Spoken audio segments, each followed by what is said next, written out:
Hey everyone, it is Havo High here bringing another video on Dragon Ball Z Dokkan Battle. We are on Global once again, and we're going to be doing another episode of Best Teams. We're going to be doing the February edition. You might go, what happened to the January edition? Well, I ended up making a ton of other videos, and I was working on the January one, but it just, the days went by and went by, and we're February now, and February and January really hasn't changed for Best Teams. So I figured we just go ahead and start here in the February edition, and we'll try to go here on out, month to month on the best teams edition here. So we're on global, and usually I do a top 5 of the best teams, but because of the new meta and the changing of what's going on right now with the category leads, I figured I do actually a top 7 because the teams are very close when it comes to best teams, and the bottom 4 are really close, and then also the top 3 are really close as well. So, and once again, these are my opinions. There might be some other tier list or other videos with different teams on there, but these are my opinions. These are the teams I play with. For you guys don't know, I pretty much have all the cards on global, and I do run these teams quite a bit, so I test them out a lot here. So with that, let's go ahead and get started. And if you're new to my channel, please subscribe, like, and of course comment below. Love to hear if you guys agree or disagree with my opinions here. So starting out at number 7, which is actually probably a surprise to a lot of people because I do play this team a lot, is the Realm of Gods category. And even though it's a category lead, it is rounding out the number 7 spot. And Ultra Instinct Goku is really early in global. If you did the whole time situation with the 5-month lag time with JP, Ultra Instinct Goku's supposed to have been coming out like in March, but we got him in December, and this team was very fun to build and to do. And he is a category lead, but he's not Dokkan Awakened yet. So he is currently right now the Realm of Gods category lead, plus 2 to key, HP and attack defense 120%, or int types plus 2 to key, HP and attack defense 40%. Well, we're not really going to be focusing on the int type plus 2 and 40%. It's the plus 2 and HP and attack defense 120. So he is in a sense a Neo God leader, 120 lead, but minus 1 key. So that is a detriment to the team. And then also the rest of the team is actually really good. Hard hitters, a lot of different things happening, like really just a mishmash of like the best cards or best TURs in the game, and then we're using an LR there as well with Rosemasu. But there's no really support units on this team as of right now. There's no buffing, 40% buff or even 30% buff. So it's just a bunch of hard hitters, and it's really fun to use.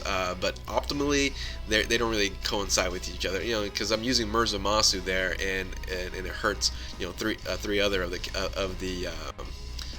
the units. That's because of Murzomasu's minus 10% on all super units. But you can use like Goku Black there instead of Vegeta, and you can use more of a villain team. But all in all, this is a fun team. There are some alts that you can use with the new Beerus and the Strength Godku.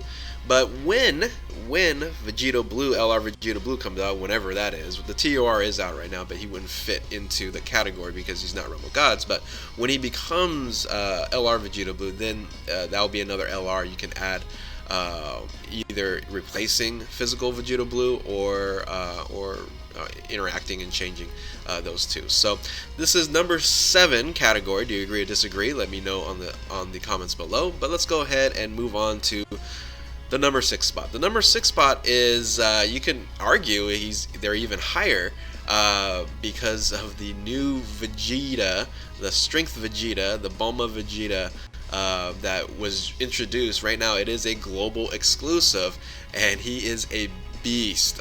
So Super Neo God lead, 120 super strength.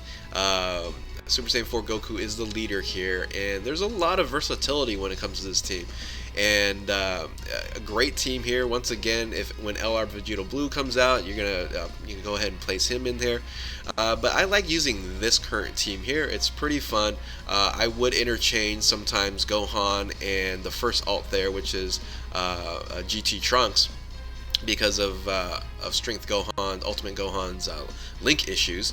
But you know, this team is overall a very amazing team. Goku is one of the hardest hitters in the game. We have Strength Gogeta. You know, after all these years, he's the OG Rainbow lead, but still can still hit very hard, especially if you Rainbow him. And a lot of people already have Rainbowed Strength Gogeta there. And then you have two dual support. And I like to run Bardock with Kaba on this because Bardock doesn't hit hard, but he provides the 30% attack to all allies. And Kaba, of course, is the super strength support god, support lead in that 40% buff. So you might say, well, why don't you add Super Saiyan 3 Goku on this team, the Strength GT Goku? It's because of that dynamic of the 15% chance that it might turn into a giant ape, and it really annoys me on there. So that is a problem there. And then if you do have the Super Strength Pycon, it could be he's a debuffer, and he can actually help out this team as well. So this team, all in all, fantastic team. Super Strength coming in at number 6. Once again, let me know what you guys think. Now the next two were neck and neck. It was very hard for me to decide which one was the better team. So I decided number 5 was Int, Super Int, with Int Gogeta as the lead. This was dominating when Int Gogeta came out. It became one of the best teams in Global or on Global, and it continues to be one of the best teams today. And really, because you have one of the best TUR units in Gogeta, and you're adding one of the best LRs in the game in LR Gohan. And the rest is a lot of just support.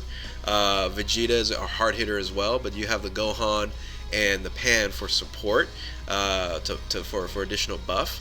And you can add some random place there with that Ultra Instinct Goku. You can add Whirus, you can add Buff Ku, things of that nature on there to continue to support, because all you need is Gogeta and LR Gohan.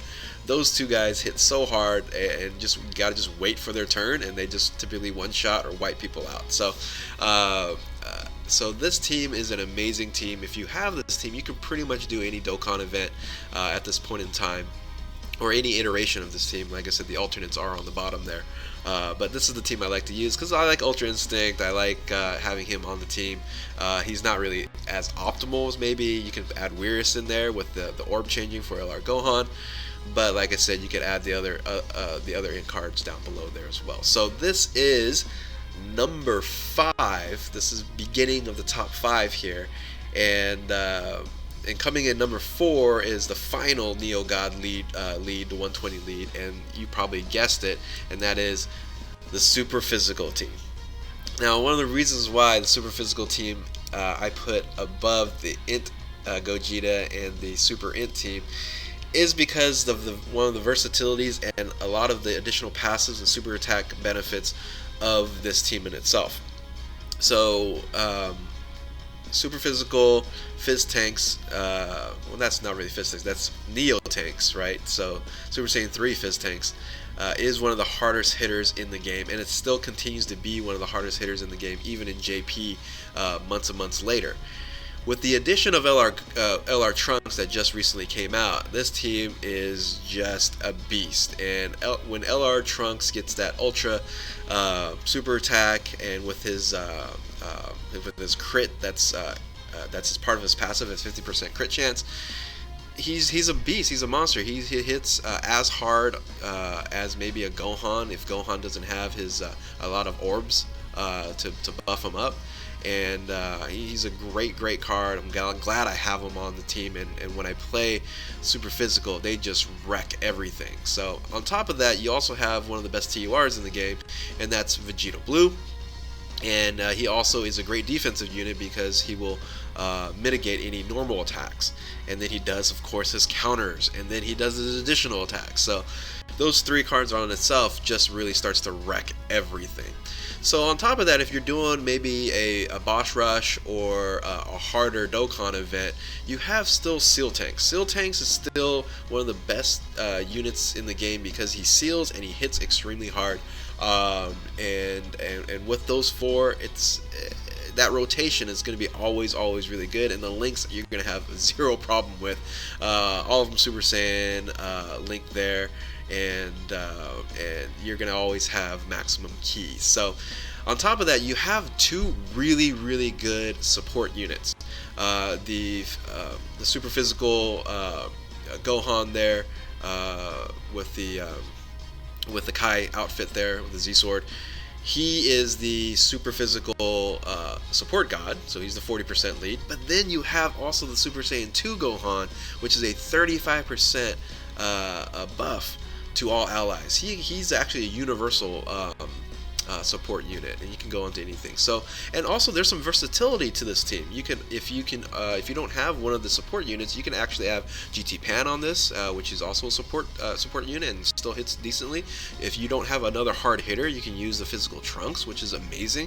You can also use the global exclusive Goku Kaioken, and then of course Whirus. Whirus is kind of like everywhere. You can use Whirus. Whirus is such an incredible card. But this team here is probably by a hair the best 120 team available if you have all these units. And once again, this will round out number 4 spot. And we're going to go into the top 3 here. And the top 3 is going to be, of course, category leads. Category leads are the new meta of Global. And a lot of people might disagree with my choice of the top 3, but I'll explain why the top 3 is how I rank them. So coming in at number 3 is the first category, full category lead, because Ultra Instinct Goku is not Dokkan Awakened, but full category lead is the hybrid Saiyans, the mixed Saiyans category lead in strength ultimate Gohan. And a lot of people really feel like he is this team is the best team because of all the other units that's surrounding him. But when you play this team, like on paper, when you look at it, you're like, whoa, look at this team. But when you actually play it, the biggest problem with this team is the links, and you might not get off super attacks as much as you want, and it's kind of a pain. So the category is fantastic. The category skill, the leader skill is fantastic. Key plus 3 HP and defense 170% with attack 130%.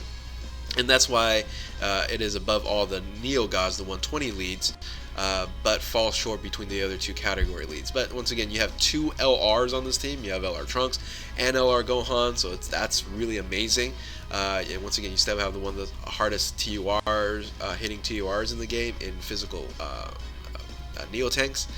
And then that universal support unit there, in Super Saiyan 2 Gohan. And then you have GT Pan there. You can also use, once again, the Seal Tanks. You can use Strength Gohan, Int Rage Trunks.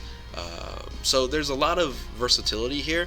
But once again, the links for Ultimate Gohan just does not mold well. But if you do get lucky and you run across a lot of orbs, then this team just wrecks and destroys everything. But this team is very good for boss rush because of the HP and the defense. But attack is still number 1. Attack is still king. On this game, so that's why the top 2 teams are still the top 2 teams. And coming in at number 2 is the Shadow Dragon team. If you guys are forgetting how good this team is, just go ahead and gather these units together and play it. It just destroys everything with the debuffs, with Omega Shenron hitting so hard. Super Saiyan 4 Vegeta hits tremendously hard with this team here. You have Gogeta, Super Saiyan 4 Gogeta, and you got a lot of other support units. The problem with this team, and one of the reasons why it's not number one, it will probably never be number one, is the limitations of alternates. You have to have literally the 6 units that you see on the top, and you have an alternate cooler, which it's not really even that great. But if you have those 6, you can run this team optimally, and it really destroys a lot of teams out there. But the biggest issue with this is just the alternates. You're just using the physical portion of it, and I forgot to mention that this is the Shadow Dragon Saga category, and he is a 150 lead, and that's the reason why I placed Shadow Dragons above the Hybrid Saiyans, is because his attack is 150% buff, and that extra 20% goes a long way. As well as you having another support unit here in Pan, to, like I said, its attack is king in this game. Attack is still the best. HP and defense is still kind of a support. It's still kind of secondary when it comes to attack. So this team just destroys things, and the debuffing mechanic of Shenron, Omega Shenron, and also Sin Shenron helps out a lot. So this is the number 2, and that didn't change from December. And it probably won't change until some of the new category leads come out. But Shadow Dragon Saga is coming at number 2. And, of course, still in number 1 place is the Fusion category. Super Saiyan 4 Gogeta. Number 1, still number 1, and will continue to be this one for probably a few more months. This team in itself, even though it doesn't have any LRs in the main team, the optimal team here, it just works really well. It's incredible. It's a 150 category. It's the best 150 category team that we have. It has 2 of the best TURs, and the passive mechanics for Gogeta is amazing. It's basically LR Trunks, but maybe even better because he does it 100% of the time versus 50% of the time with that type advantage crit mechanic. So it's a little different. I know LR Trunks is a little different with the crit mechanic, but then you have also Steel Tanks in here, which is, like I said, one of the best hitting and sealers in the game. We can say he's the best sealer in the game. And you have Pandel there just with the support. And then you have Weirs again. Weirs popping up with that orb issue on there. You can actually add different units for Weirs, but I like to have Weirs in there. It's kind of fun. You can put Barlock in there. He's a kind of a nuker on there. You can also even add LR Rosmasu for the tech type advantage there, or even Super Saiyan 3 Angel Goku. So this team here is just so optimal. You can run this team and not even have some of these units. As long as you have go into the category, it just runs really well. You can have 50% of these units and still wreck everything, and it just, yeah. If you have Super Saiyan 4 Gogeta, congratulations. You pretty much have the best leader on the game, and if you build around him, you can beat pretty much anything. And they are still Fusion category number 1 spot, and continues to be, before hopefully we'll get some more category leads coming out pretty soon in the February, and I'll be doing a what's next video to kind of predict that and see what's coming up here. So with that, guys, that is the top 7 best teams in my opinion for global. Tell me what you guys think. Do you guys disagree? Do you move a category above another category? Let me know your thoughts. Love to hear from you guys. Once again, like, subscribe, and comment below. And thank you guys for watching. Keep on Dokkaning. We'll catch you next time.